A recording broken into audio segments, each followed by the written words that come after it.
This is Global Missing Persons Alert, Interpol Yellow Notice Number 21-22733. And this is September 15th, 2025 at 11:04 p.m. And this video is specifically for Sheikh Imran Hosein and UN Human Rights Council. And it's not about any one thing in particular.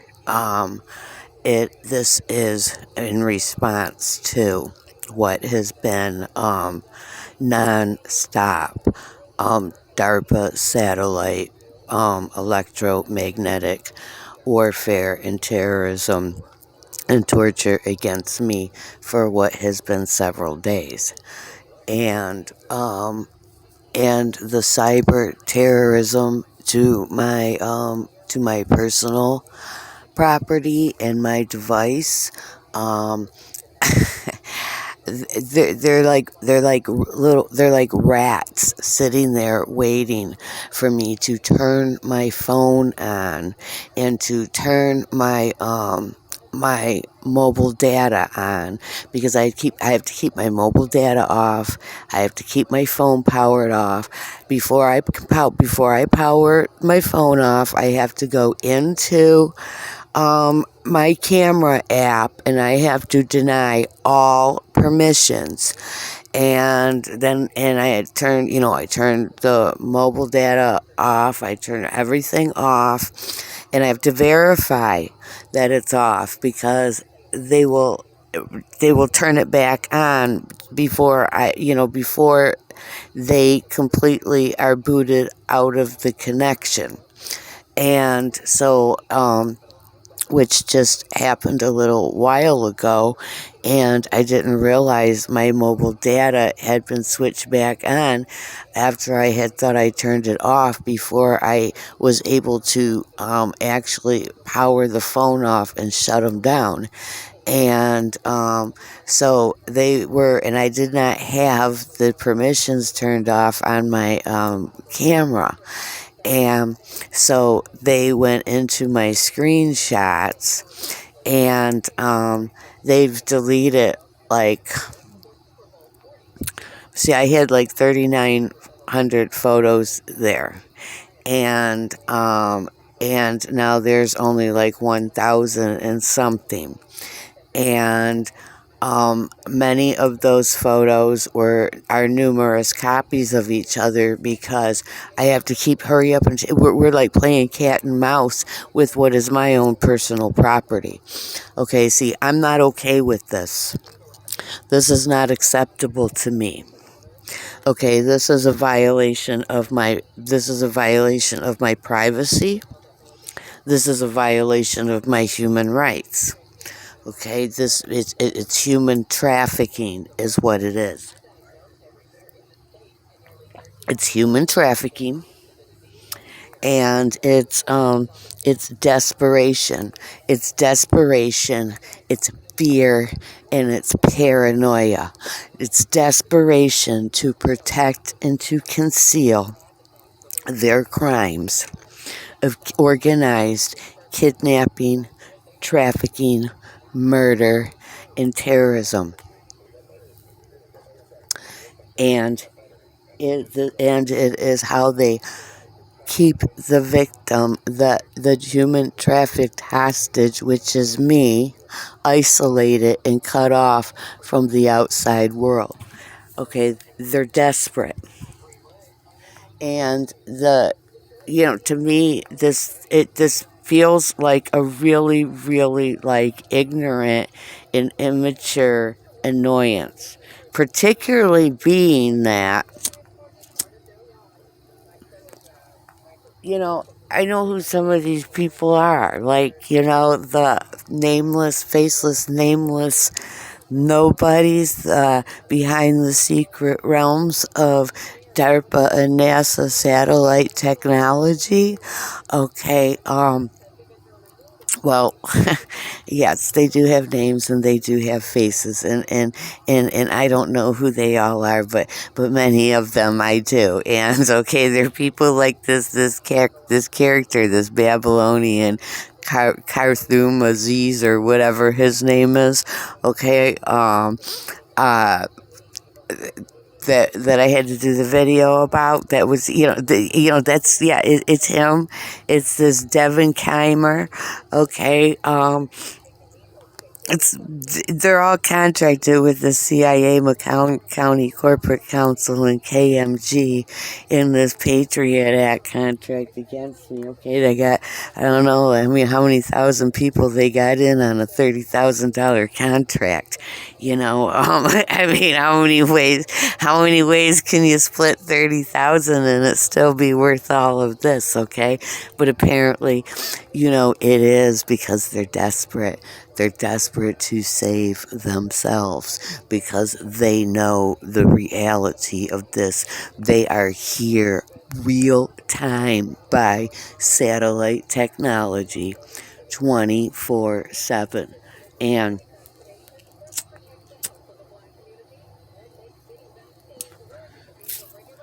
this is what is electromagnetic human trafficking. It's invisible. And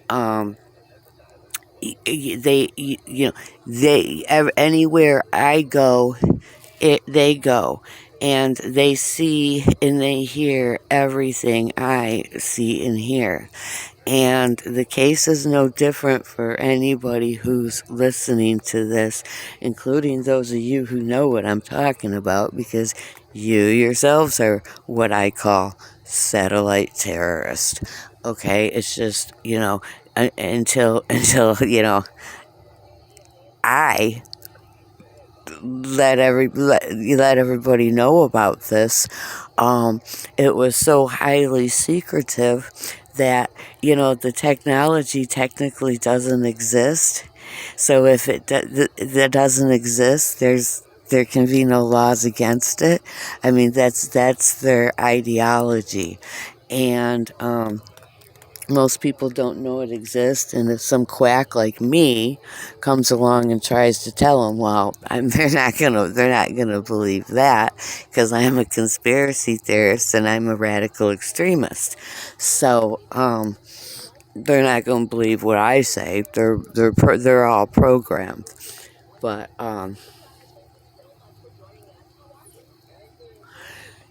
this is not okay with me. This is a violation of my free will, my natural born, God given free will. And I do not accept this. And the more they continue to violate my free will, okay, and see, and it's black magic. Is when you that's the definition of black magic, is when somebody's free will is violated. And I'm going to tell you something. These ignorant fools who are ignorant, they're dumb. Okay, I've already established that. I mean, I've already showed the whole world that. In their own words. Okay, we don't even need to go over that again. But there's these are not smart people that I'm dealing with, and they were never ever trained and prepared for something like me to come along. And the more they try, the worse it gets. The more it backfires on them, it's they just keep digging themselves a deeper grave. But they are so desperate, and the reason they are so desperate is because of the crimes that they are guilty of, and they are scared, and they are in fear of their lives. They are in fear of everything that their lives, their families' lives. They make a lot of money on these human trafficking contracts. I'm talking unimportant people like NGO caseworkers and things like this, okay, that are contracted with people like KMG and Prestige and, okay, and other private military contracts with these NGOs and stuff, okay, and Homeland Security. They make a lot of money. Okay, there are people that were involved in this human trafficking for these NBA and NHL contracts of me in Geneva and my dad, okay, that were paid $500,000, some of them. Some of them are, they get paid according to the value of their worth, and, and there's a lot of them that sold themselves cheap, but there's some of them that were getting like that. Like, what is her name? That,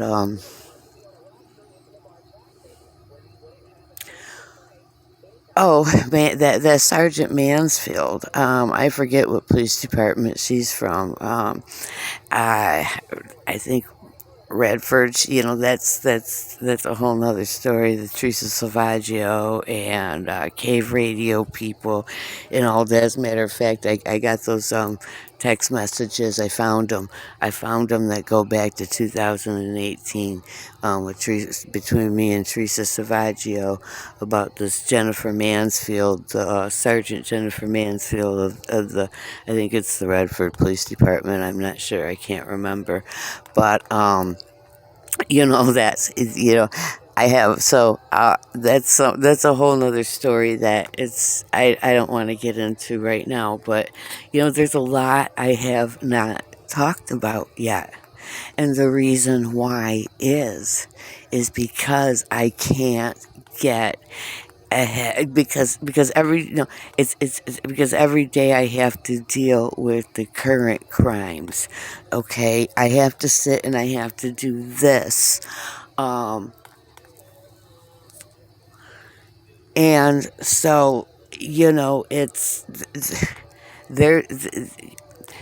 There's a whole lot that has not been revealed yet, that I have not even that I have just not been able to cover and get into, and that is why they are desperate to delete my photos, including photos that are my personal photos, and I'm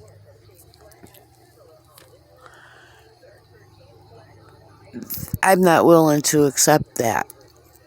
So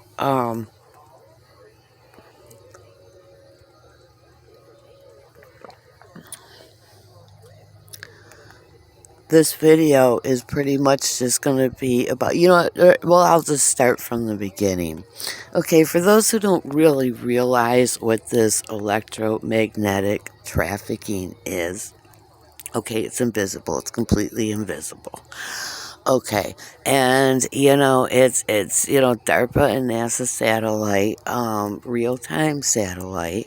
Okay, and I, the master magician that I am, okay, am a master at manipulating and working with any and all frequencies, whether they're artificial or whether they are natural live frequencies, frequencies of nature, frequencies between telepathic communication between myself and other beings like plants, trees, stuff like that is real.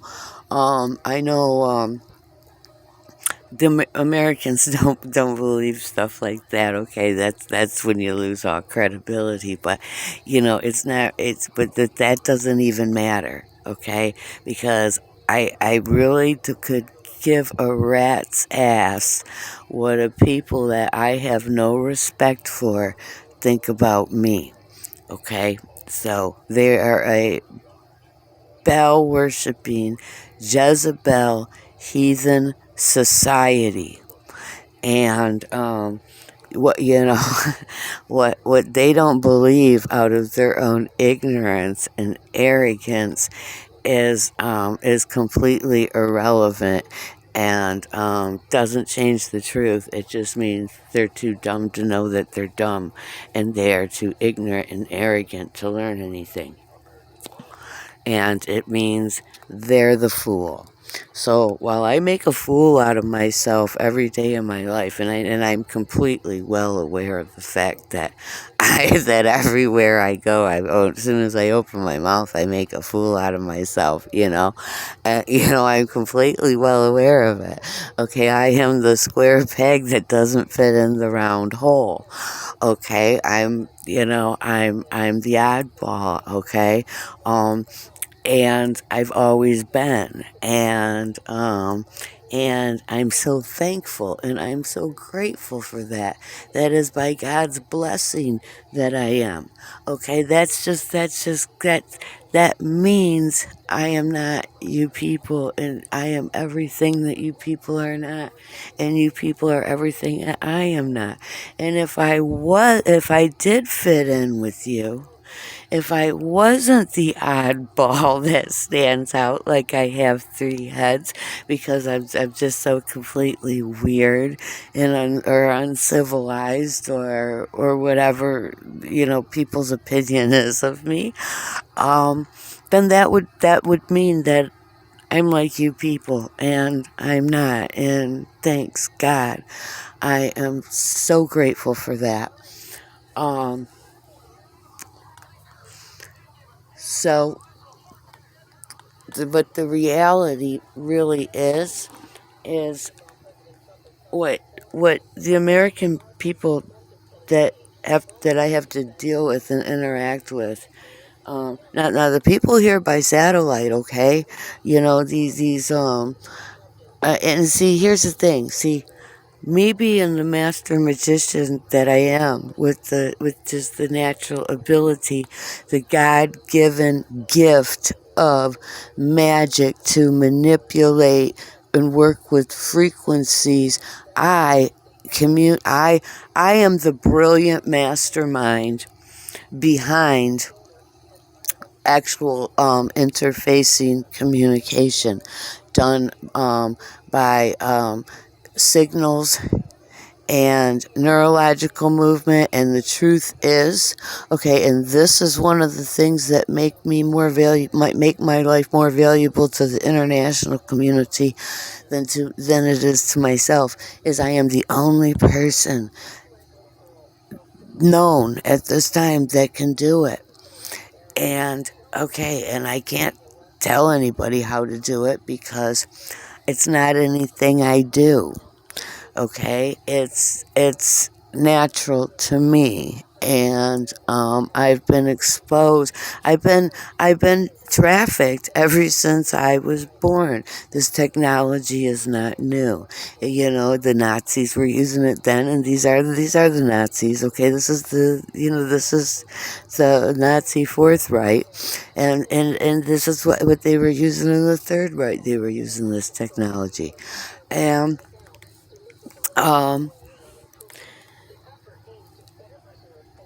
a lot of them here, like who I just, I got them in groups. I got them separated in groups, and that's how many people are here, 24 hours a day.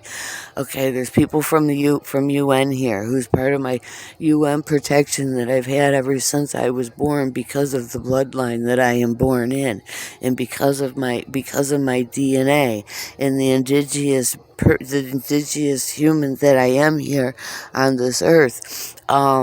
And so that's that's a whole nother story, and it goes into anyway. So then there's the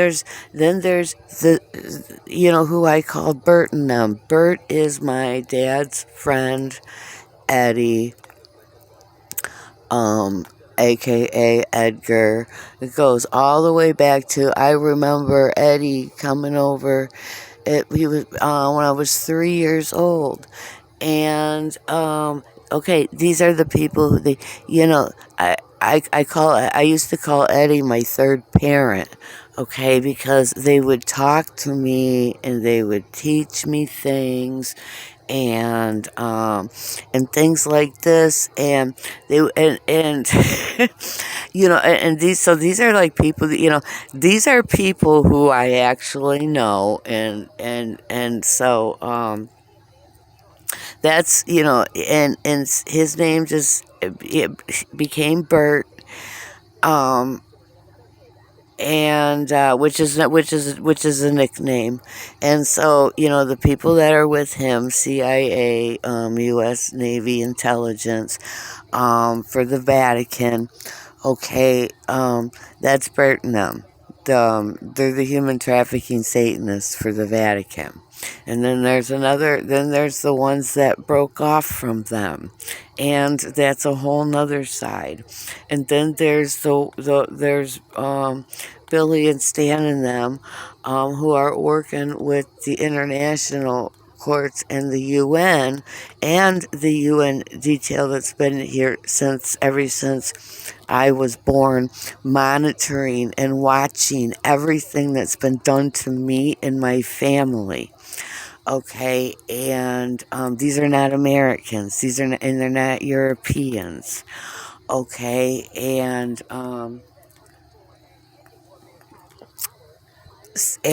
so they've.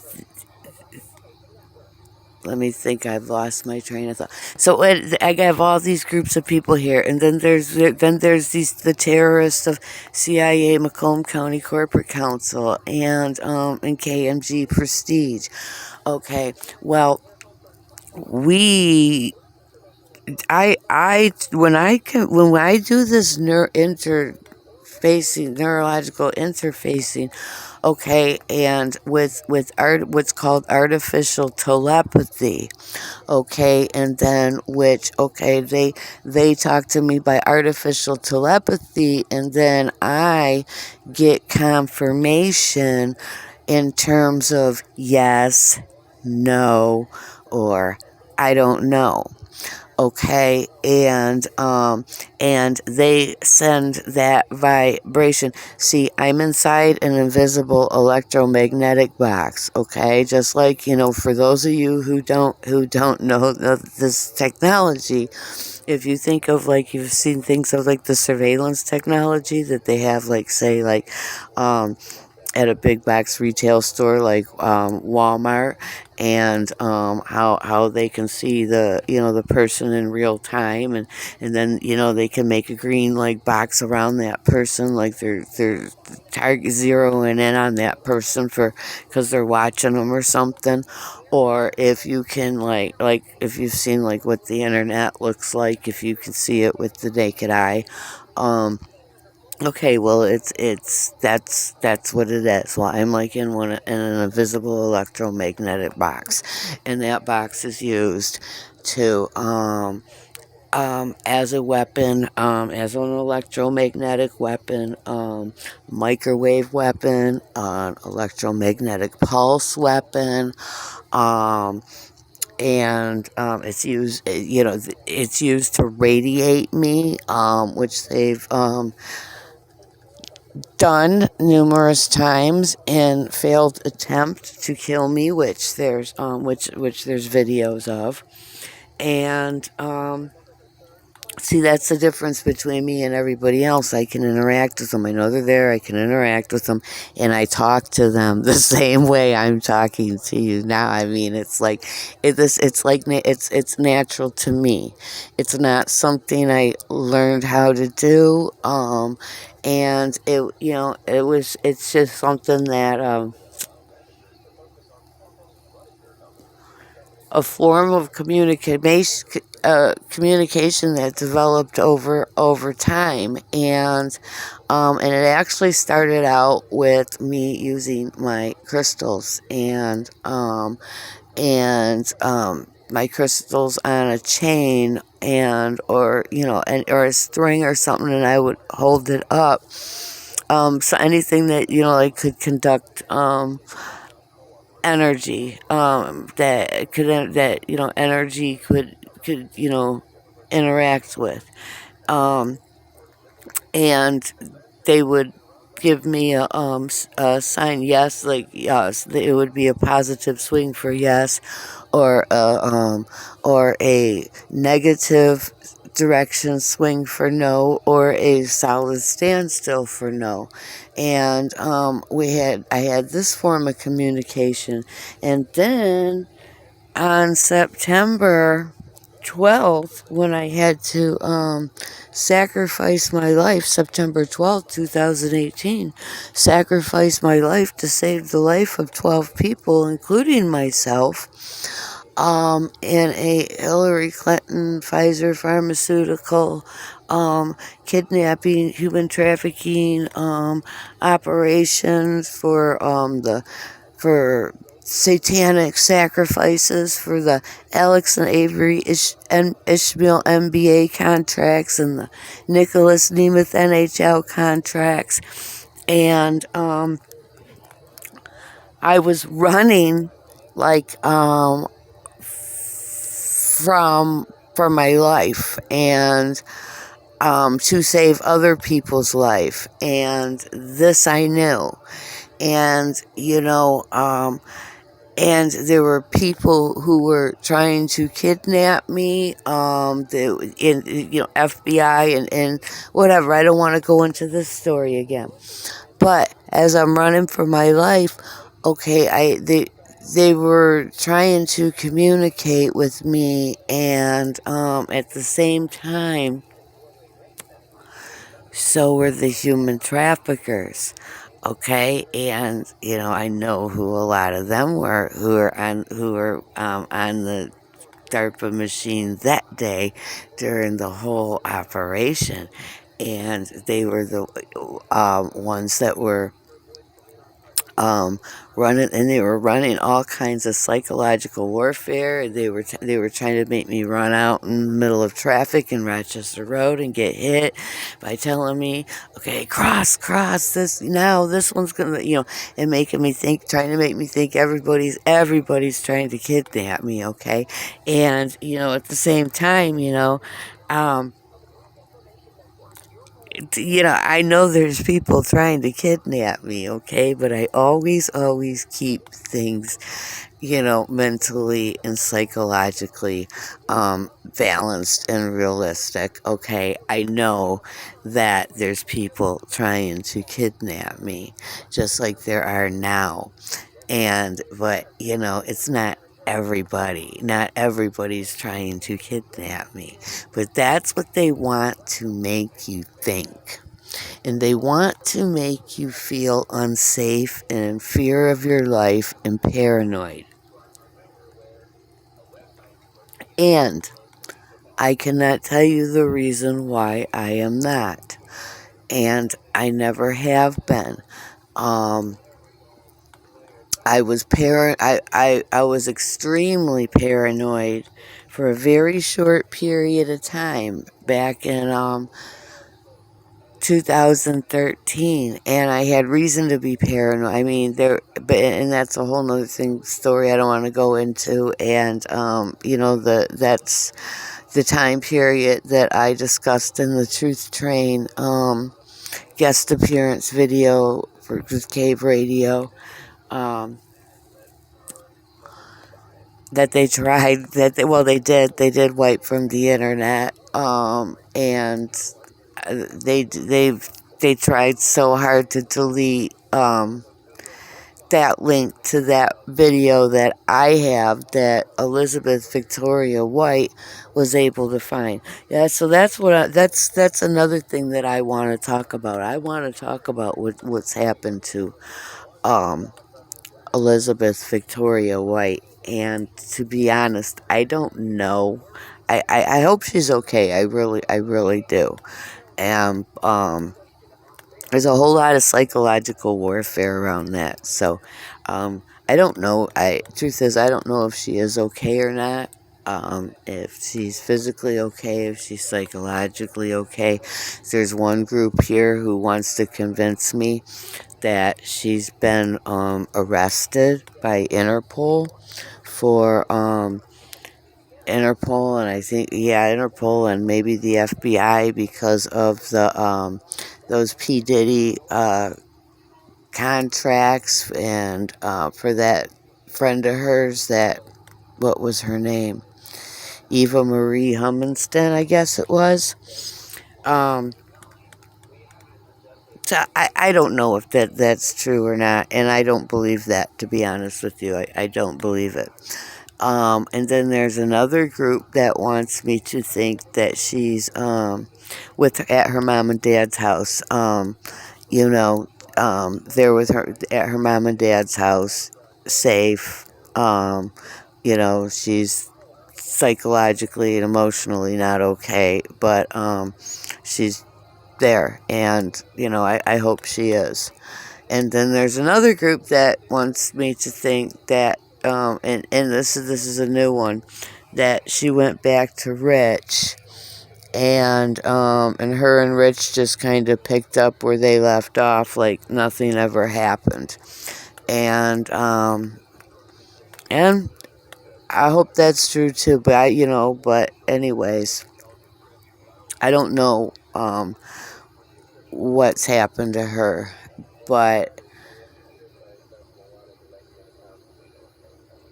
some things I do know that happened to her because I saw it right there, before my very eyes, and and she was completely aware of what was happening and what was being done, and she had no control of it.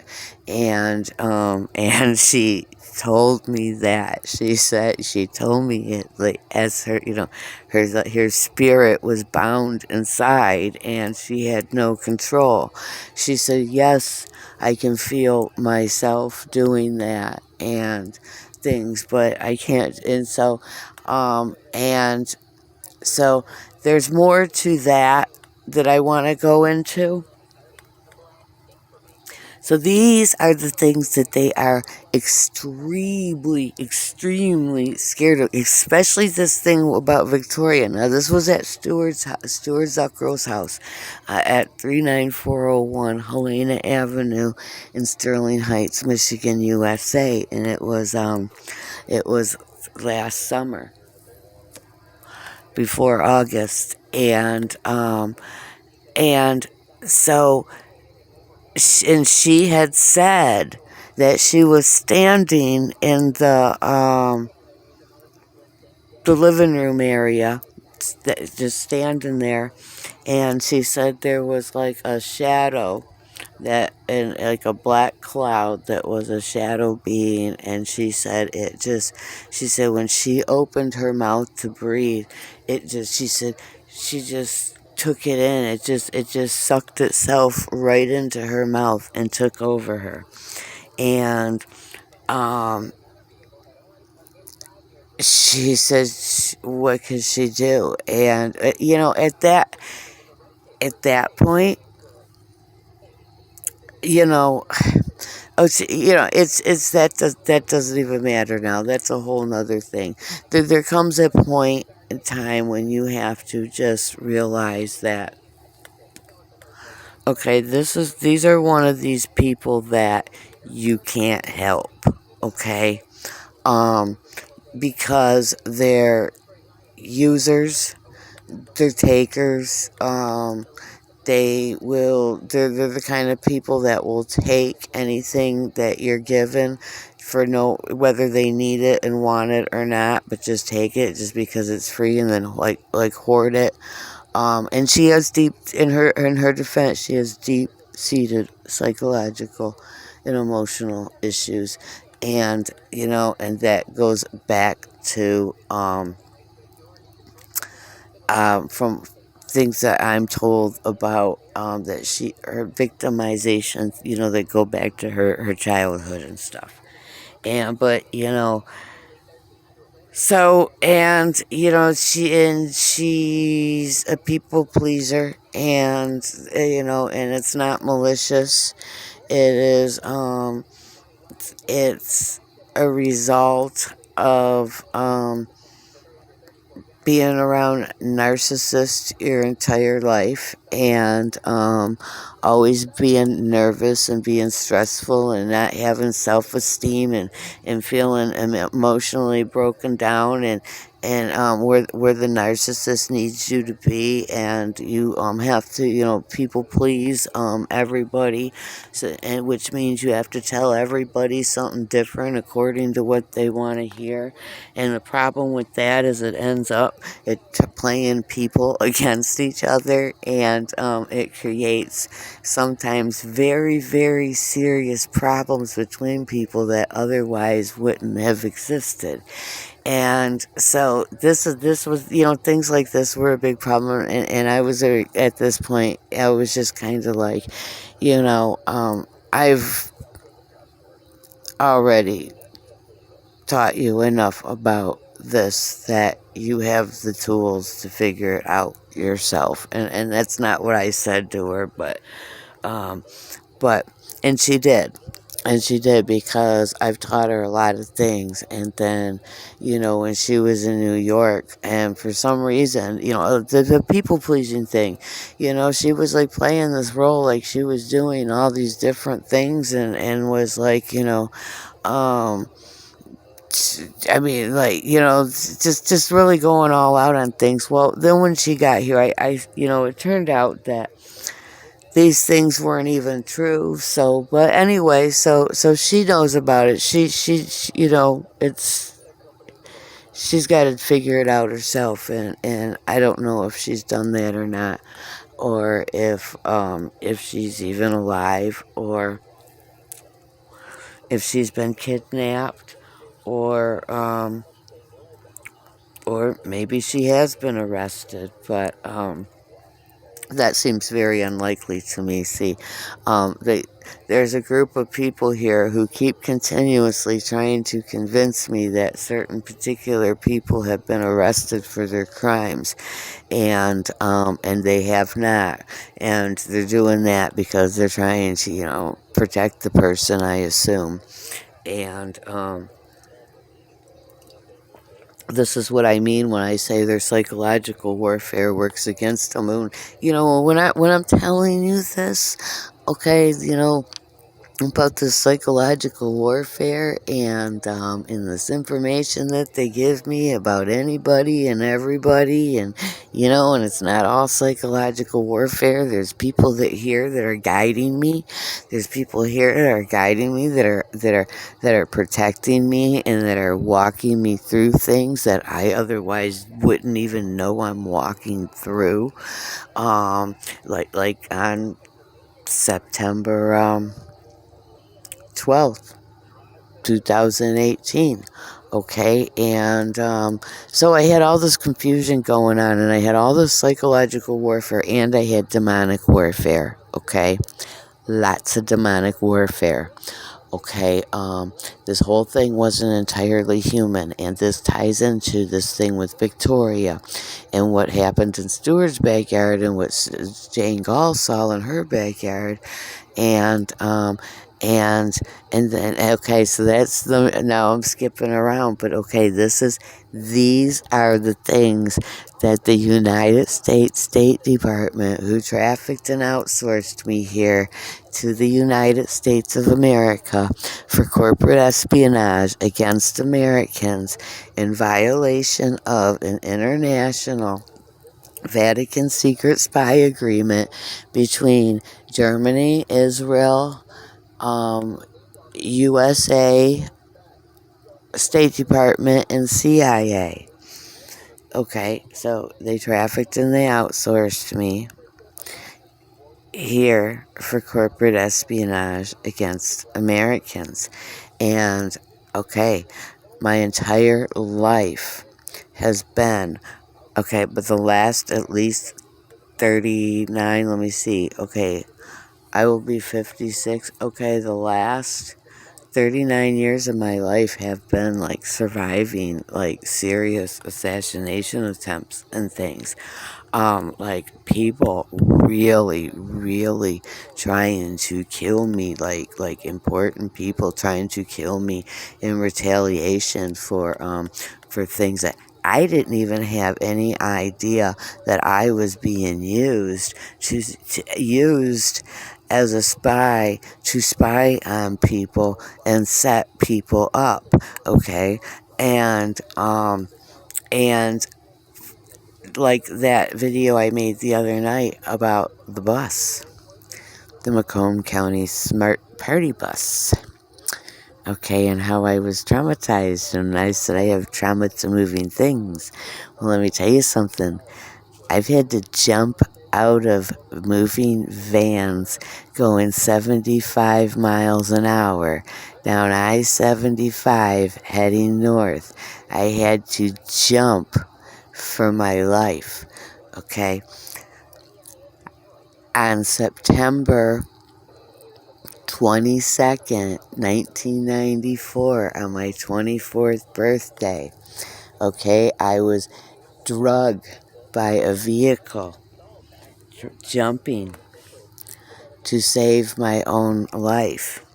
And 75% of the flesh was ripped off of my body, layers down. Okay, I mean, these are the type of assassination attempts I have had to survive. People trying to kill me for things I didn't even know about. You know, like, for example, back during the late 80s and the 90s, like 1988, up through the probably up through the 90s. Okay, like I would go into places, gambling joints, dope houses, or you know, or some kind of operation. I would leave, and I come back an hour later, and the door's off the hinges, and the whole place is sabotaged, and all the people that were previously there are gone, and some of them you never see again, and some of them you do, and but not all of them, and you know, and I used to always think, boy, I get lucky. Yeah, I always just miss a raid. Like I was just here an hour ago, man. I just left, and I came back an hour later. I mean, I just missed it. I used to think about how lucky I get, right? Oh, that's because they were using me to set the people up in the first place. And I guess there were people that knew this or would figure it out. And people would. There were people that I remember, there were people who were paranoid of me. But I'm used to that anyways, because there's a lot of people who are very, very intimidated by my intelligence. Okay? And I don't even have to there doesn't even have to be a reason. They are just very intimidated by my presence, and they're the kind of people who it really takes a lot of effort for them to stand there and engage in a discussion with me, because they've been cornered and they're in a position where they, you know, like, have to, but they can't make eye contact. Okay, they're keeping their eyes down, and they're kind of shifting, and their body language kind of says you know, they're uncomfortable, and they're awkward, and they just want to hurry up and wrap it up and get out of the conversation. Okay, these are the kind these it's a lot of people like that, and there's a lot of people who are jealous and envious of me for the same reasons, and which is something that I've had to deal with my entire life, and it's not something that I was able to understand. And I mean, it took me a long time. It took me more than 40 years before I could figure out and understand why are these people jealous and envious of me? I mean, if they had any idea what my life looks like, I mean, these people could not walk anywhere from 1 to 5 days in my shoes. They just couldn't do it, and still be okay. And so I've never really understood that, um, where this jealousy and envy came from. But my mom used to always tell me when I was a kid, they're jealous, they're envious, and it's just, and I used to think that she always says that, okay, and it didn't make sense to me because, as far as I was concerned, there was no reason for them to be jealous or envious. I mean, their life looked pretty good, just like mine did, and I finally, in my maturity and in my wisdom, and I've come to realize what it is. They're intimidated by my intelligence, and you know that's and I just, it's not something I can understand, because I'm going to tell you why. Because I love to meet other highly intelligent people. And I love to meet somebody who is wiser and more intelligent than myself, who can teach me things, fascinating things that I don't know, and that's not easy to do. And I don't say that out of arrogance, okay? I say that with a grateful heart, and all praise and worship is due to Allah and Allah alone, okay? Who I am nothing without. And I have been greatly favored and greatly blessed with a gift of knowledge and a gift of wisdom and the gift of the ability to operate with outside of the five senses, and to operate with frequencies, and which includes frequencies that are not otherwise, like, you that are not seen by, we, like for example, other entities, other beings. I can interact with them too, and I do. Okay, just the same like this. I talk to them just like this, and it's like this. Okay, it's not ritualistic, or anything like that. They're there. Okay, I didn't invite them there. They're there. Good ones, bad ones, different ones. Some come, some go. Okay, there's one now. I got a lot of demonic warfare from one that's really, really arrogant. And funny thing is, okay, see, this is a CIA. It's a CIA magician, and I'm pretty sure I know who he is. His name is Mike. If it's him, and the people who are spying for me confirm based on what they know that I don't know, because they use the DARPA technology satellite to spy on other people, including him, and they are like top people, who, like, one of few people who are able to have access to even spy on this guy in his home, and this guy who's otherwise a regular, unimportant nobody that just, kind of blends in with society, unknown. And he's highly important, and not anybody can just like access and monitor him by DARPA satellite monitoring. But Billy and Stan from in Germany can and do. And so uh,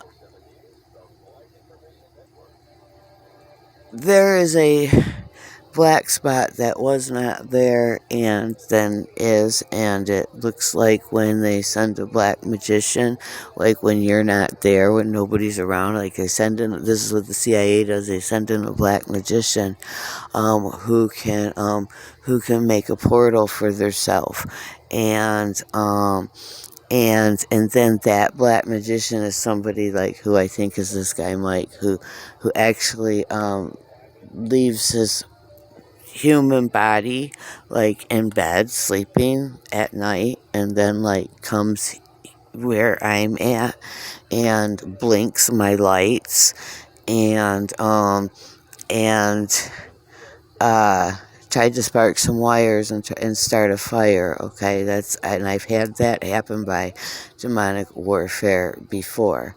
um and it'll start thumping and banging on things, and because I just ignore it. Okay, I like because that's one thing they hate. They hate. They hate. They hate. The worst thing you can do to a demon is ignore them. Okay, and it will provoke them, and they'll try harder, and they'll try harder, and that's what he does. They bang, bang, bang, bang, and then they'll start blinking the lights. See, I have a touch tone lamp. See, and I've been for years. Okay, going back, I got this lamp at a garage sale way back in like 2015, and it's a touch tone lamp that's got 3 different levels to it, and demons love that lamp. So anytime but see, they don't stay very long, okay, because they're powerless to me, okay, and I treat them just like I would treat anybody else. I mean, because to me, this is the world I grew up in. Okay, and this has been my entire life, and it involves my family too. My family has been involved in this. The only difference is they want to pretend like it never happened, and nobody's allowed to talk about it. Okay, nobody's allowed to talk about when my dad, Roger Del Payton, was being strangled by an invisible entity, and like within an inch of his life, and he couldn't breathe, and my mother was being pinned up against the bedroom wall, and her ears being boxed to prevent her from getting over to help him. And then he was finally somehow able to break free, and he got on his knees, and he called on Jesus, or he called on God, I don't remember, and they were able to break free enough to where then my dad yanked me out of the bed, and my mom yanked my sister Amy and threw us in the car, and it was like 5 a.m. and it was still dark. It was February 9th, 1979, and we like hightailed it for our life to Shelby Township, to my grandmother's house, Geneva Land Osborne's, and those demons rocked that car like a boat the whole way there, and my dad said, "We're never ever going back." And I leaned up from the back seat and I said, "Well, what about all of our stuff?" And my dad said, "There ain't nothing there that's worth going back for." And I mean, we were like in our pajamas and stuff, and like, this was like something that like I couldn't even imagine. It's like, how is that possible? We're like in our pajamas and things. We have to at least get our clothes. But we did go back. They took a bunch of pastors, and But anyways, this was not just an event. Okay, we just had to adapt and learn to live with this over time, and as far as I know, they still live with it. I mean, I don't know. I have reason to believe that they do, but I do know that nobody's allowed to talk about it, and so this is like normal to me. It's like, I learned early on in child, as from the time I was very little, that um I'm not by myself. And I just, it's a God given ability. So this, this is abilities that have just kind of like developed over time, with the technology that I am a hostage to. And there are multiple and numerous different sides here, and they're here all the time. And they impersonate each other, and they answer questions they don't know the answers to, that aren't intended for them. And they try to cause confusion, to keep the victim, which is me, isolated and confused. So I'm well aware of this. See, that's the thing. I am a master in mind control and psychological warfare. Okay, God gave me this natural born ability to, to do many things, to, many things to control people's minds, and by the knowledge and the information that I have in how their minds work, and what emotions to run off of, and I'm a master at it. And I know, okay, most of these idiots are they're operating from the same manual, that they've all been, cult indoctrinated and programmed to. That's what teaches them all how to narcissistically gaslight, and with the same thing. They gaslight your mental health. That's usually the first thing that they will try to target and gaslight. And but so they're basically running from a script. And if your intelligence is higher than theirs, and you take them outside of that manual that they're operating on, you take that power right away from them. Okay. It throws a monkey wrench into the mind control program that they're under, that they're running on you. And if that makes any sense, and I understand that, what they need technology to do, I have the natural born God given gift, of an ability to do. And there's not anything it's not, like I said, it's not anything, like for example, if somebody asks me, like, how do I do it, on which they want to know. See, they've practiced on each other, and this is for like the last 8 years. They've been like practicing on each other. And I actually, okay, that's one thing I wanted to talk about. I wanted to talk about Jeffrey Gillard. Okay, and he was my friend, paid friend. Okay, but I really liked and cared about, and still do respect Jeffrey Gillard a lot. And even though he turned out to also be a paid friend, that I was told that he was from the beginning. But and so see, that's the thing. I know these people are paid friends. I know they're not really my friends, that they're my that they're spies, and that they don't even know what they are involved in, that they only know their one small role and their one small part of what they may or may not know is a human trafficking operation. And so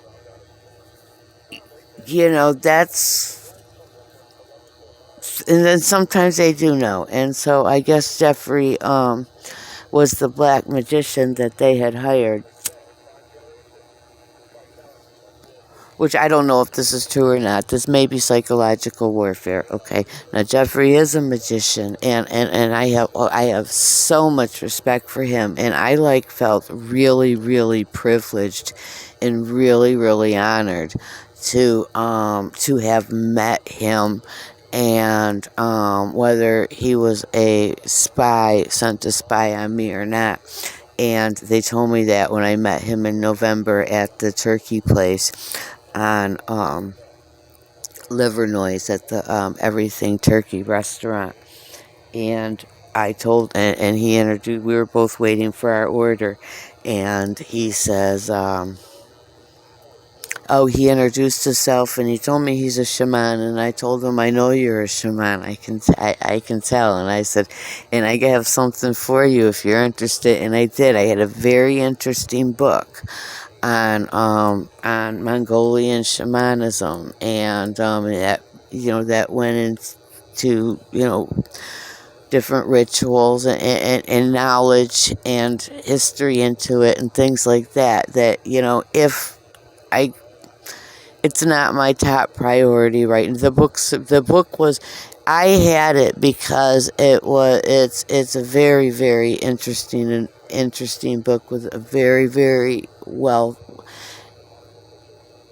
high wealth of knowledge. And one day I was going to read that one, but I currently read, I have like 2 or 3 books that I read now, including the Quran, including the Bible, which I read all the way through. I'm reading those, and I'm in the middle of another book. So it's one of many books that I just, my life doesn't afford me to be able to carry around an extra book that would serve somebody else's interest more than it would mine. And I knew that book was for him, so he said, yeah, I want it. And he was really interesting because he's a very ancient being, okay? Like the people of Pharaoh of Egypt, okay? And let me tell you something. There's a whole lot of hybrids who that's what they think they are, and they're in these CIA cults and these movements and these Scientology cults and things like this, okay? And they're kings and queens and gods and goddesses of Egypt and all this. No, they're hybrids, okay? They're no, okay. But he really is the real thing of what all these cult programmed Satan worshipping cult programmed hybrids been convinced that they are, okay? He really is like the real thing of that. He's a very ancient being and a pure-blooded one. And I felt very honored to know him. But when I told him about this satellite, okay, which was like around in March, it was during the same time between the 2 electromagnetic assassination attempts. When I told him about the satellite interfacing communication and stuff, and I stood there, we were on the porch on Monica Street, and I was explaining it to him, he listened and just like I respected in him a lot and learned from him, likewise he also respected and gave me credibility. He gave me the credibility like I gave him the credibility that he deserves. And so he was listening. And then that was the last time I saw him. After that was then. I have never seen him or anything again. And I guess he is one of the people. Now this is what they told me after this had happened. that he is one of the people that raised steel over CIA, Macomb County Corporate Council, okay, who had sent him to spy on me, and well, I thought we were friends, but maybe like so many times before, the truth is I'm their friend, and they may or may not be my friend. But and I also kind of think that maybe he realized, I'm hoping that maybe he didn't realize at first I was trafficked. But here's the thing, I think he's trafficked, okay? I think he's trafficked. And I am told that he is, and I am told that he's like grown up in like a ward of the state and raised by the state, and one of these people that was raised by the state and programmed and have been used their whole life, and they're like controlled and they're trafficked, and this is what I'm told is the case with him. And I've straight out asked him, and he wouldn't answer me one way or the other. What he did do was he got all uncomfortable, and he said that there's certain things that trigger him, and that is one of them. So he just doesn't want to talk about that. So and I'm told that that ever since I told him that, okay, that it turns out he's one of the people that they were trying to use to try to teach to do it. But he didn't have any other information otherwise, other than, they were, trying to experiment with him. Since he's a magician, and he's a jinn is what he is, and he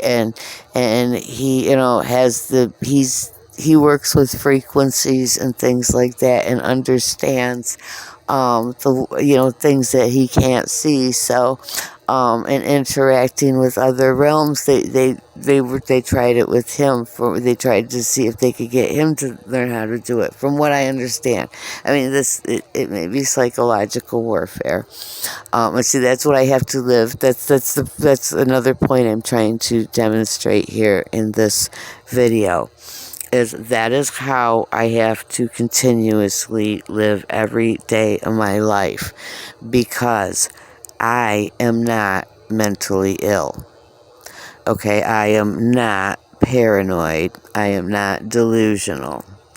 Okay, and I may not have insight into reality, and that is not because there is anything wrong with me, but that is because I am imprisoned, okay, in an invisible prison, in a false artificial reality, the reality that the human traffickers create for me, a reality where they strive to keep me, the victim, isolated and cut off from the outside world, a reality where they try to keep the victim, which is me, isolated and confused. Okay, a reality full of psychological warfare, okay, in which I respond and I retaliate, and that's what this whole video is about, and everything that I am dumping and revealing, and I'm just kind of freestyling it, and see, that's another thing. Okay, I never claimed to be any kind of a professional speaker. Okay, I never wanted to do this. I never even wanted anybody to know me. Okay, I've spent my whole life living under first name aliases.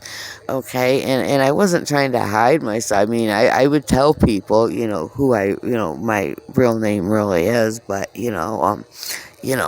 but I go by Mary. It's not a secret. I'm not hiding, but at the same time, okay, I just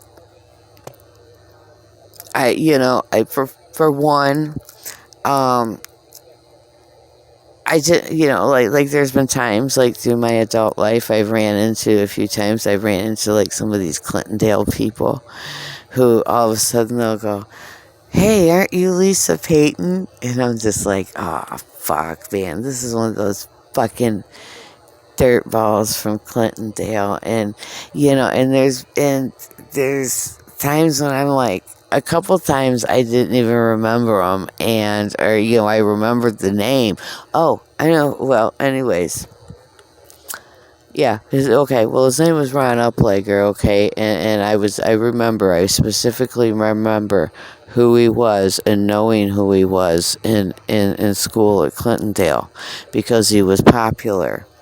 And he was popular with everybody and everybody liked him, but I wasn't popular and I really wasn't trying to be popular, and I never wanted to be popular anyways. I wasn't in any of those cliques. So matter of fact, I don't think I ever once even spoke to him. I mean, I didn't even know that he even knew I existed. And then when I was in my 30s, me and it was Saad Baka and it was Mumtaz Georges, we were going to CJ Barrymore's, and as we were walking in, he was working at the door checking ID, and he said, "I know you, you're Lisa Payton."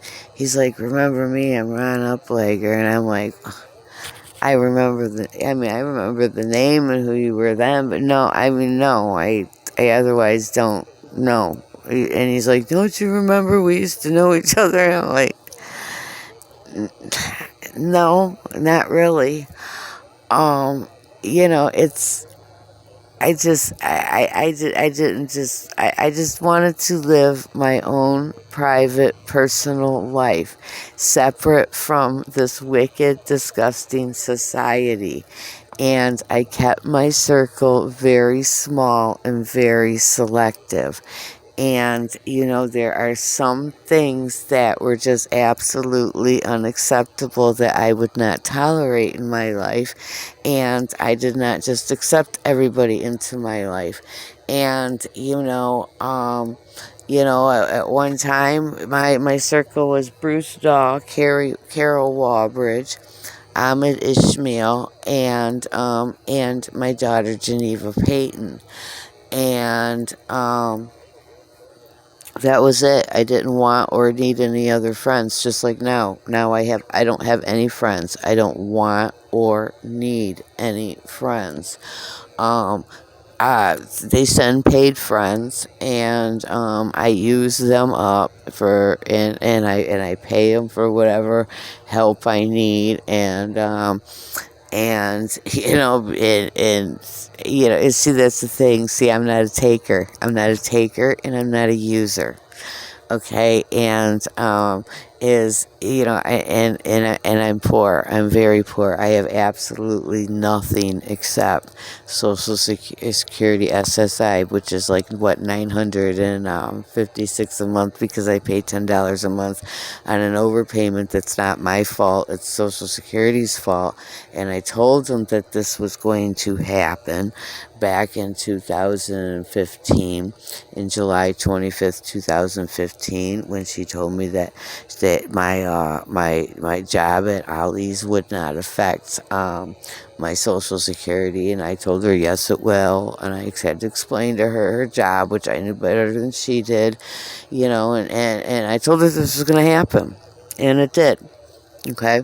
So I told her, I said, watch, it's going to catch up with me, and the Social Security is going to say, okay, you owe us all this money that I then can't afford to pay back. So watch, it's going to happen. And it did. So, but anyways, I pay, it's only like $1,000 I pay, so I pay $10 a month on that. And, I don't ask anybody for anything for free. I told Department of Health and Human Services they can take their food stamps and they can shove them, okay? I don't want them and I don't need them.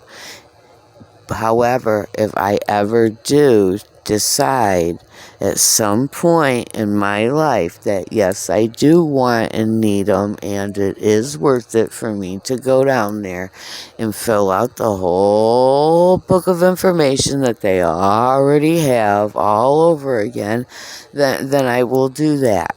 Okay, and I really, really don't want to do that. So, I mean, it would have to really be worth it for me. And I have been without receiving food stamps for almost a year now. And God always provides. God always provides for me. Okay?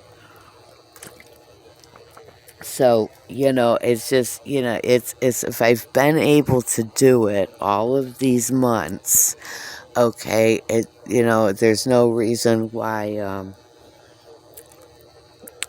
I should need to get them. Hopefully, God willing, God protect me from having to sell my soul to Satan to the contract to get the food stamps from DHHS. It's been really, let me tell you what, it's been really psychologically liberating because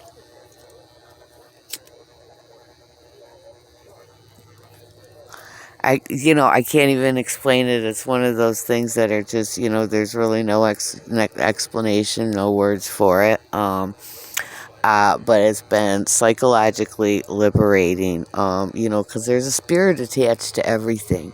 Okay, the United States is a satanic cult, and that is why all of this cannibalism and human crucifixion, okay, and all these blood sacrifices, okay, and for people who don't know about it, that's because they're not supposed to know, because this is so highly secretive and so highly classified. But see, that's what pays for this whole, that's what pays for everything. And it's because it's not money, okay, it's energy, okay, and blood, okay, and it involves deep Satanism, occult secret society Satanism that is so highly classified and so highly secretive. And these are the reasons they are scared to death of me, and these are the reasons they torture me. Okay, so and it's kind of ironic because just like the Salem witch trials, okay, where people think they burned witches at the stake who they thought or either were practicing like black magic and sorcery. No, that's not true. What happened is they were burning people like me. They are the witches and the wizards and the wicked Satans, okay, that are today's secret black magic police of the world, also known as the CIA for the Vatican, okay, and that is who I've been trafficked by ever since I was born on 9/22/1970. And so there's a whole, it's a whole, it's not just about what people think in terms of spying and espionage and human trafficking and things like that. Okay, no, there's a whole deep satanic level to it, and it's based on contracts that real people have to be crucified, and their blood is, their adrenaline is, which is, see, what happens when they crucify these people and or sodomize children in a cult child sex sacrifice ritual. Okay, when they inflict trauma on the people and their adrenal glands, okay, in response to extreme trauma and extreme fear, or, if they're being crucified, extreme pain, okay, and it's like they have doctors there. This is so highly organized. Okay, and they have doctors and nurses there and things that are highly trained and qualified with equipment and drugs and everything else to keep people alive. Okay, because there comes a point where you experience a level of pain that you can no longer tolerate, okay, and you can't survive it because of the pain.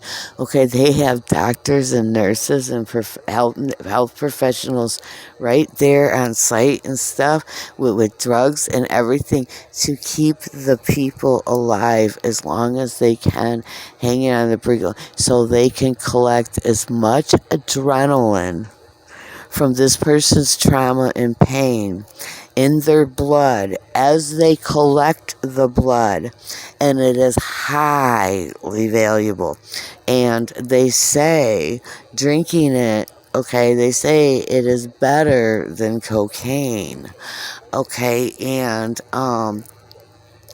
there's, in addition to, the drug aspect, this is like it's a whole like spiritual demonic ritual aspect to it, and it's real, and it's dealing with real entities and real blood contracts and real blood sacrifice. I mean, that is the currency that is valued, not in terms of what people think of with money. And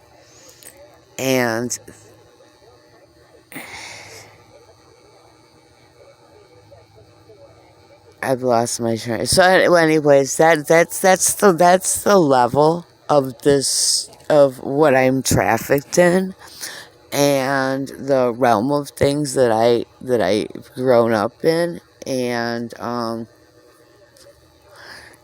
my family, my Roger, Karen, Amy, and everybody really, but Roger, Karen, and Amy. Okay, we all went through my entire childhood up until I left at like 17. And then years later, when Amy was 16 and I was, I think, 24, I had called one day in hopes that just by chance she would answer, and she did. And we talked, and I had asked her, I said, I have a question that I've had all these years. I asked her, did those demons follow, or I mean, did they stay there? Are they still there? Anyways, it was still there, and all this. And I said, well, okay, it didn't follow. They didn't follow me. I've always wondered if they like stayed there, because I got blamed for being the reason that they stayed.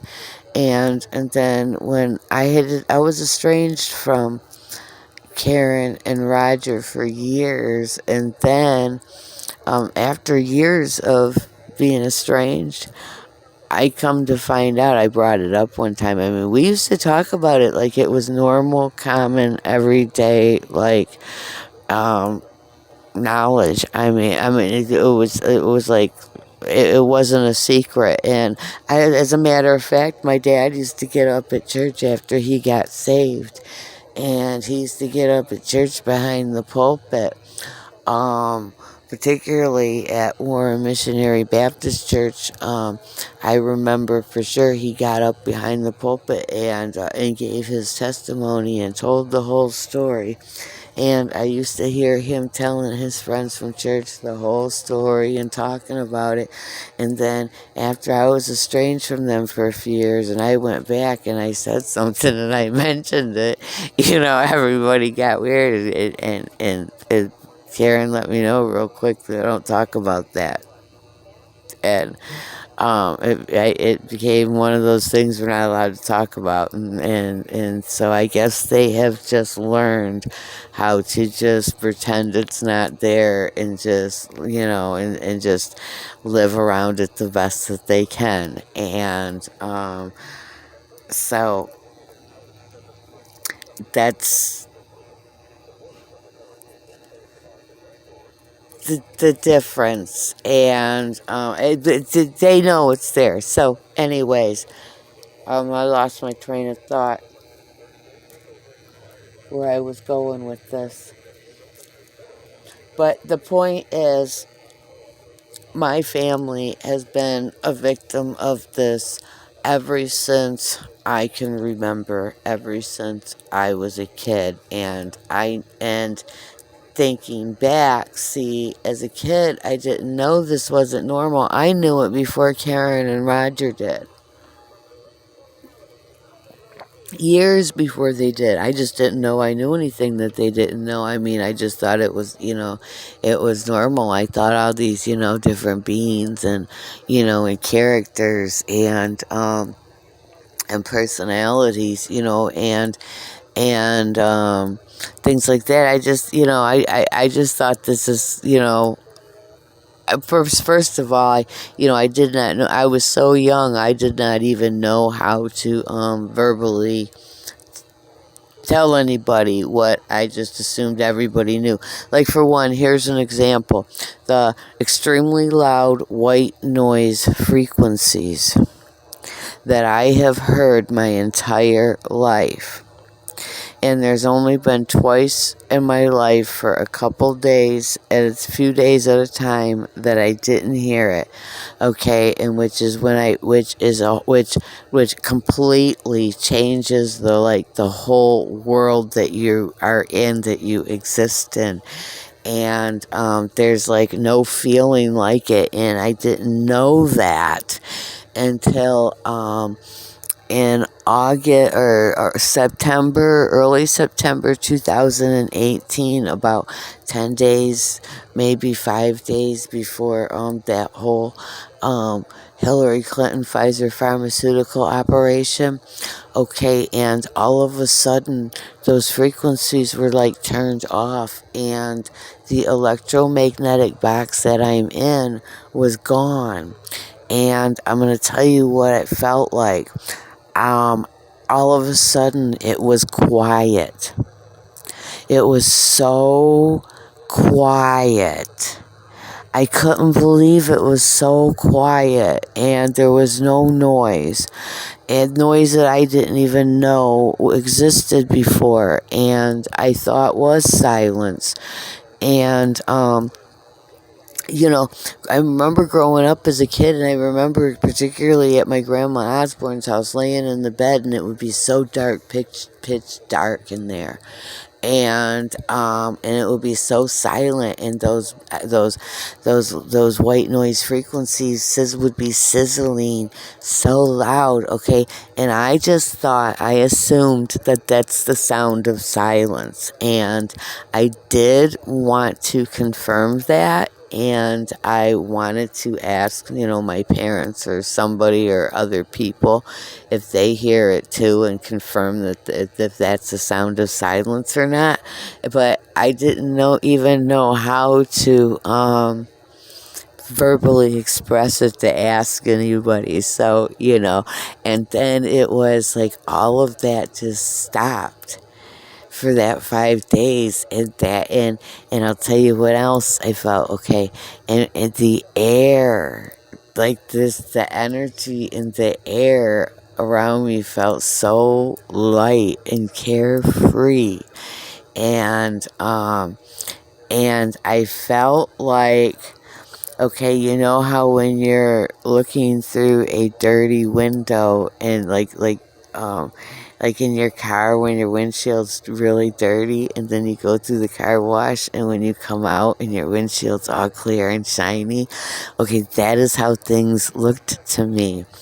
And I didn't remember. I did experience that for a few days back in 2017 also, but it was a very brief time. And then this, and that's when I realized what it was. That no, that's not the sound of silence. But see, I had never in my life heard real silence. To know what silence was, to know that I had never heard it. And so um I've had to learn a lot of this over time, as and I didn't learn, and I can look back in hindsight, and I can see all the different experiences throughout my life. The paranormal experience, the CIA assassinations, and the kidnapping attempts, and all the different things that the people that I was around and with was doing, and the real reason why they were getting away with things, and things like that. I can look back now, and I can, in hindsight, knowing what I know now that I didn't know then. And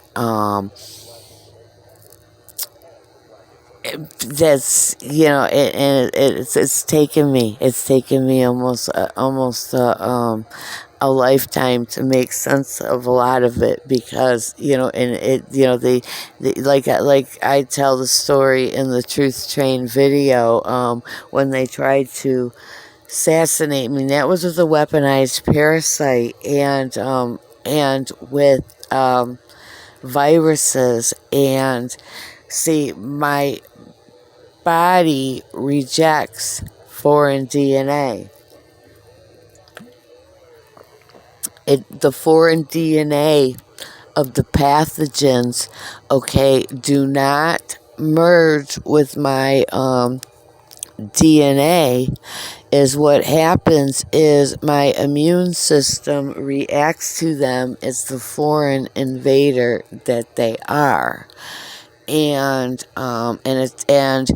does its job to attack them. And that's when they try to cover up the medical science and pharmaceutical research. They call it autoimmune. They tell you your immune system is attacking itself. No, it's not attacking itself. That's not even possible. It's attacking a foreign invader, something that doesn't belong in there. And that is how my same reason why, because I'm a pure-blooded pure-blooded O negative person, and my blood is so pure, okay, that it completely rejects, just like I cannot take a blood transfusion or an organ transfusion from anybody else, but other people can take it from me. Okay, that is because mine is so pure. Okay, and will completely reject foreign DNA, and this will make you very, very sick, because they tried to poison me with a weaponized parasite, and that I was chronically ill within the edge of my life for, I think, like 2 years, and then it took me years to recover. Like, I mean, my life was like completely changed, and I had accepted. See, here's the thing: I was finally going crippled. I mean, I was crippled. I was barely scooting, and I looked bad. I looked really, really bad. Worse than I do now. I look bad now. I'm not my best self. I will be my best self at some point. And But I'm fighting a war right now. If I live to see the end of it, I will be my best self again, and I will erase 20 years of this hardship that's on my face right now, and I will restore, and I will rehabilitate myself a good 80% of the damage that has physically been done. I will. I can't do that right now because I'm fighting a war. I'm fighting a battle, and I'm tortured in here. I'm tortured day and night. I'm tortured with these electromagnetic weapons, and that's another thing about this that I want to mention in this video, because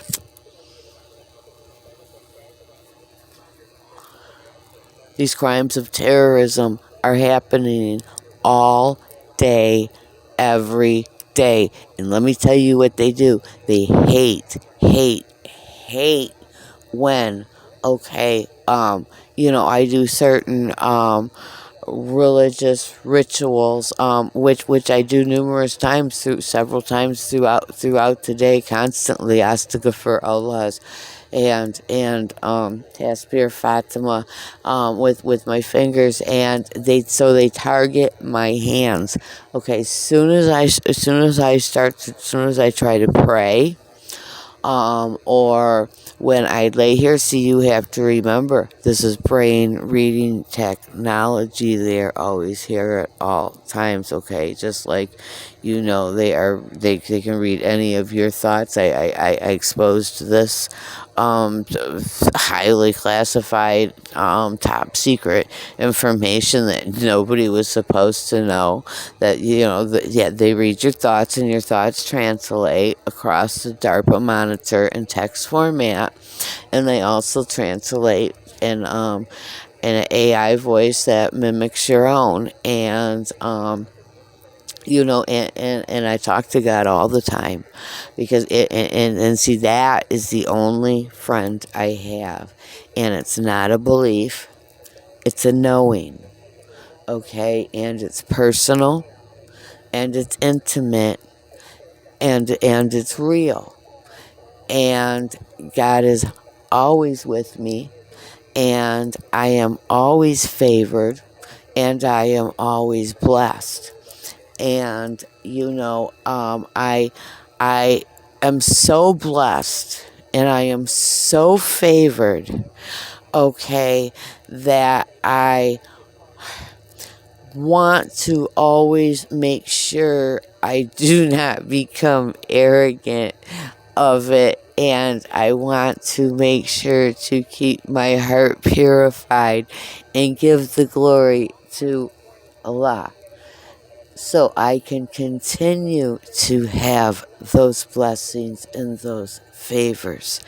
And so I pretty much, and if there's people that don't know these things about me, because CIA, Macomb County Corporate Council, they're so jealous and intimidated and threatened by my intelligence, my creativity, my imagination, and my connection with the Creator, that they do know that I have. Okay, that they go up and down here, and they slander my name. They tell people I'm not a real Muslim, I'm a fake. I'm mentally ill, all that anyways. So, and most people, other than anybody who has, those of you listening who are and have been here by satellite, okay, anybody else who hasn't would not know these things about me. But everything I do in the service of Allah's will, and I am constantly seeking repentance, because I know I am full of I strive for righteousness every day in my life, okay? I strive to be the best version of myself that I can be, okay? But I am human, and I do have fault, and I do have error, and I have a lot of anger, and I have a lot of hatred, and my anger and my hatred is justified, it is valid, and it is legit. I am fighting a war. I am in captivity, and I have demonic warfare, I have electromagnetic warfare, I have people trying to kill me, I have people trying to kidnap me, I have black magicians doing black magic rituals, sending demons here, and look, I am never ever the victim.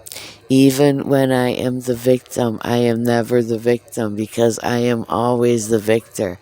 I am always victorious, and thanks God, all all praise and worship is due to Allah and Allah alone, the one who empowers and protects me and gives me the knowledge and the wisdom, and the one that has put me in the position that he needs me to be in, to serve his will at this particular time, whatever that may be. And back in 2015, I knew that up to that point, but I did not know what Allah's will was. But I knew after what I had just went through during those years of that chronic sickness that I was now beginning to come out of. I was now beginning to understand, and I came to a point of realization that, hey, wait a minute, they did this, and I just now I understood what I needed to do, and I was doing it. And over the course of like the next year and a half, 2 years, restored myself to the degree that I did, to a better state than I had been before they even did that to me. So, and then they came at me again, and I'm told that that was Hillary Clinton that ordered that specifically. And she ordered Pfizer Pharmaceutical to deliberately break me down, and that's what they do. Okay, and they were like using electromagnetic frequencies and things, like the same technology that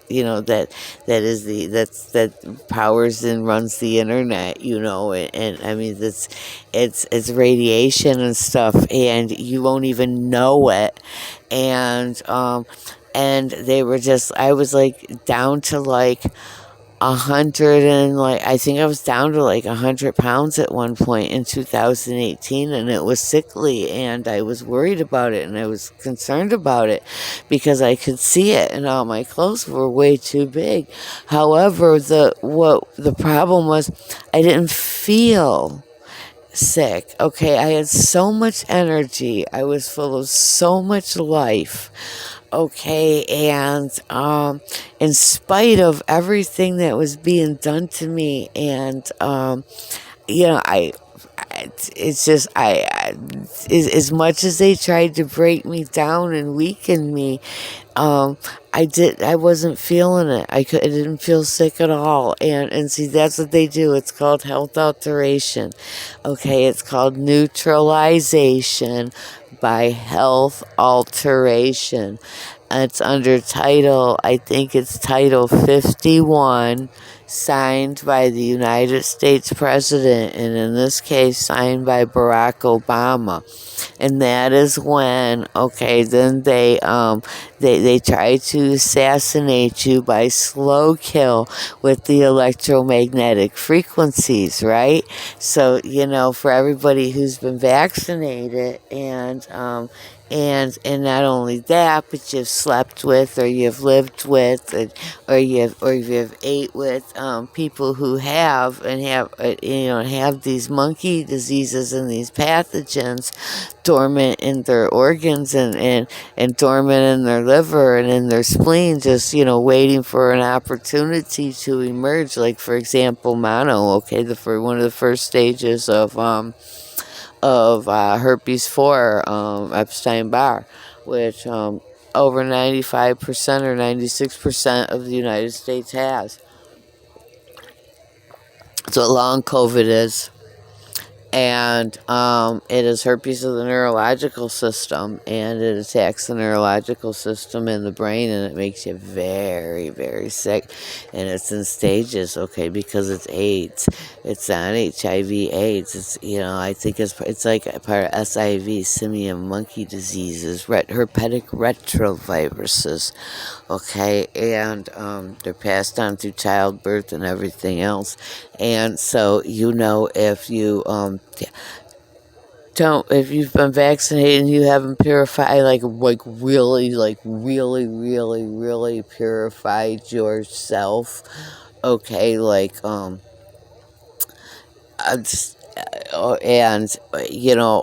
you've never been vaccinated, and it's like they'll use these dormant.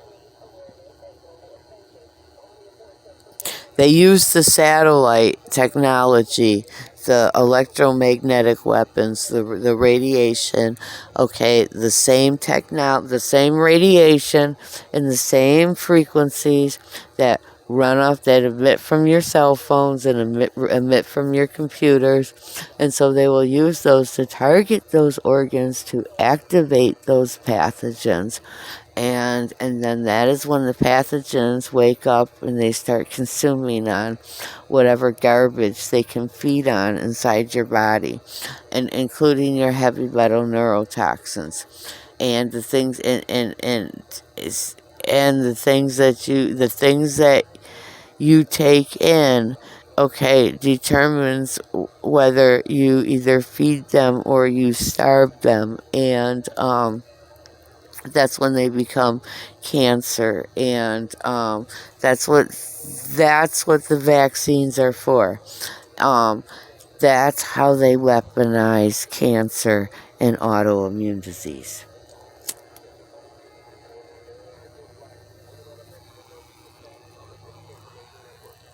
So once I understood all of this and the concept of this and how these viruses react, and I was able to completely purify myself, and I spent years doing it. And it was intense, and it was on extreme levels, and it was a lifestyle. And thanks God, I had almost 5 years before my lifestyle was completely disrupted, and I was unlawfully displaced from where I had a life of 20 years established, because Sing Development and Management was also involved in these MBA contracts and these NHL contracts, and they have their own Department of Homeland Security Scientology contracted spy operation going on over there, and they're like the mafia, okay? They're murderers, they're human traffickers, they're murderers, they're Satanists, okay? Most of these apartments they're like a cover front, okay, and people move in them, and the normal regular public that moves in them, okay, it seems they're the cover front, okay, for something that's going on in certain apartments with certain people. Like, there's people who are like locked in apartments and can't come out. I mean, they're prisoners in there, and somebody brings them whatever they need to survive, like food or whatever, and things like that.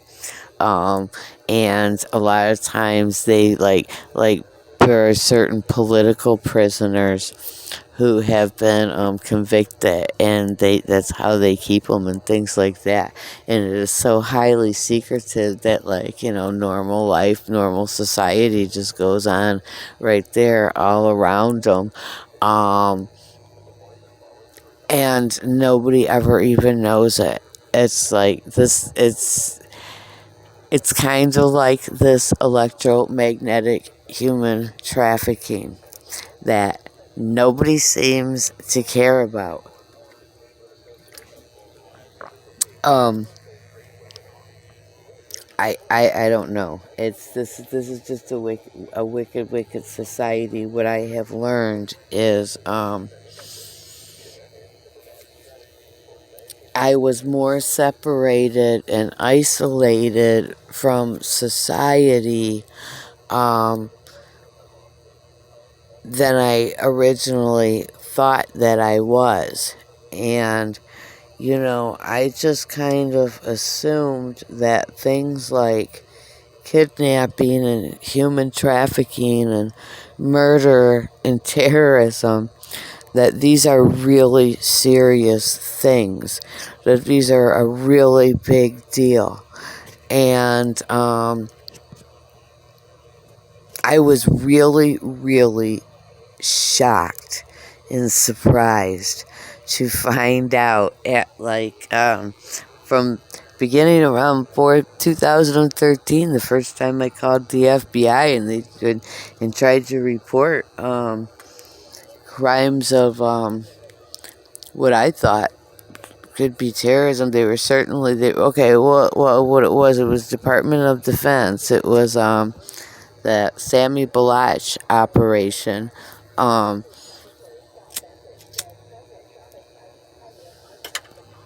It was Department of Defense and CIA. It was Jay Cooper and them. Jay Cooper, he's the CIA Macomb County Corporate Counsel, Department of Defense. Okay, he was all part of that. Agent Angela Bronson, FBI, Detroit, Michigan. Okay, they kidnapped me. I was in Beaumont. Okay, where I was basically like an isolated prisoner. My mom was able to get a hold of me, and she told me, she warned me. She said they're trying to make you disappear. Anyways, this story's in the video. I'm not gonna repeat a whole story again, but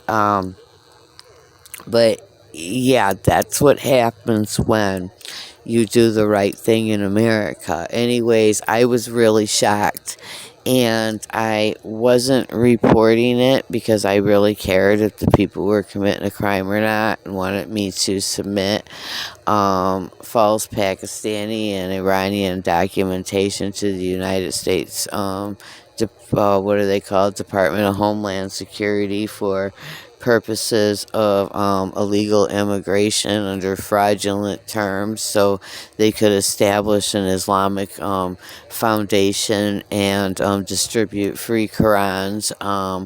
And, so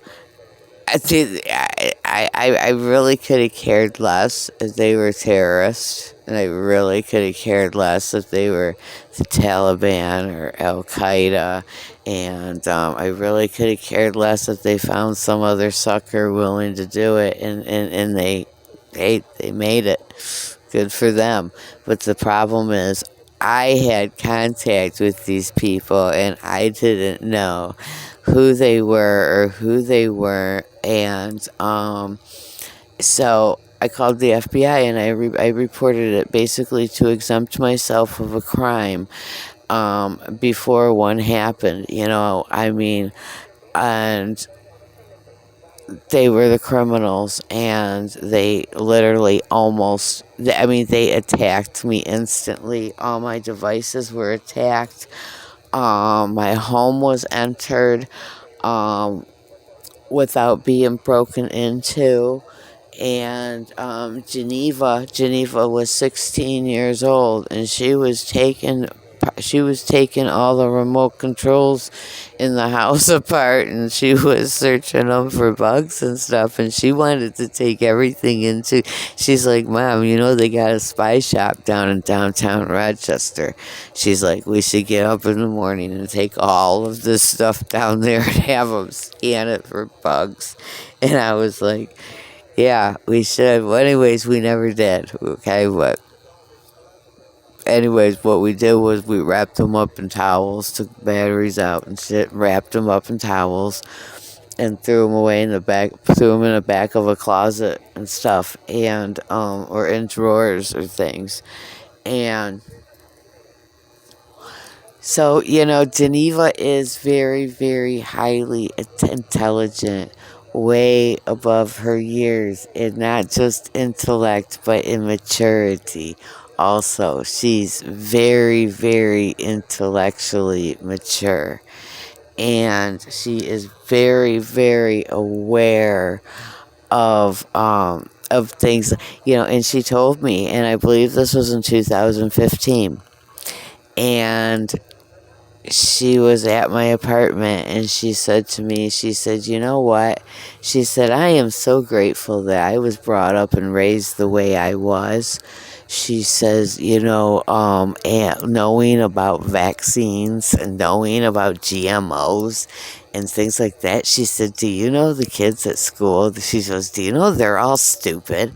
She goes, "They don't know anything about that stuff." She said, "They don't know nothing about GMOs or what's the difference." She said they think vaccines are good, and she's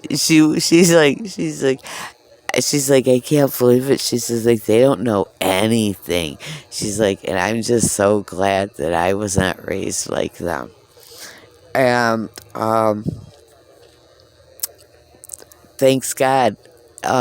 That's how I feel. And I'm just so grateful and so thankful that I'm not part of this brainwashed society and this false reality that I live in. Um, Unlike the outside world, who lives in a separate, different false reality that society is part of, that has been manufactured and engineered for society, okay, and they don't even know it, okay, they don't even know that they don't have any privacy. They don't know that they have no idea. I do. And I'm imprisoned in a whole separate false reality than the false reality that society is in and programmed to and doesn't even realize they're in. And in addition to, I'm in a separate false reality. I know this. You people on the outside world in the false reality that you are in as a collective society who doesn't even know it. You don't know it. I know this. And I also know that the false reality that I am in includes everybody from the outside reality. Okay, they tell me everything about anybody who, I don't have to even know people to know everything about them more than they know about themselves.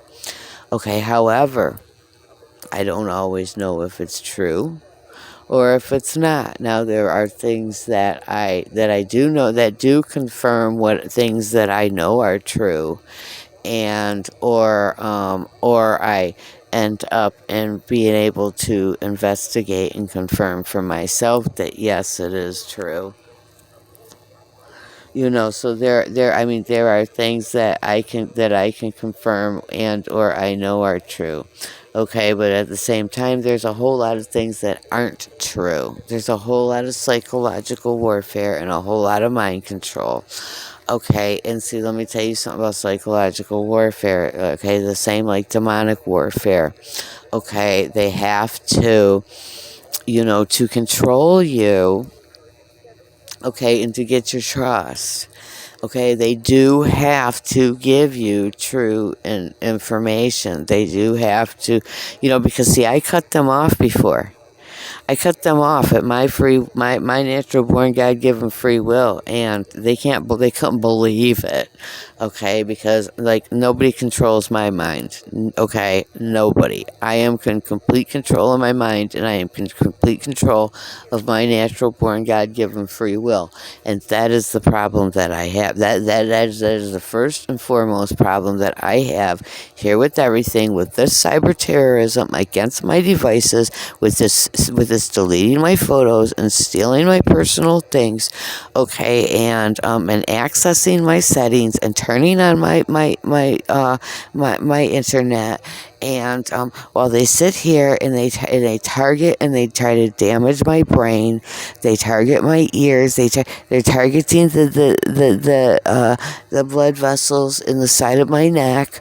And they run their psychological warfare day and night, okay, and they lie about, okay, now I can usually tell the difference between who's these Lawrence Park retards, okay, and these, or KMG Prestige, okay, CIA Macomb County Corporate Council. They're real easy to determine that's who they are real quick with one answer, because they're just so ignorant that it's really kind of impossible for them. Okay, and then, but see, I got Burton them, which is CIA, U.S. Navy, for the Vatican. Okay, the black magic police of the world. Okay, the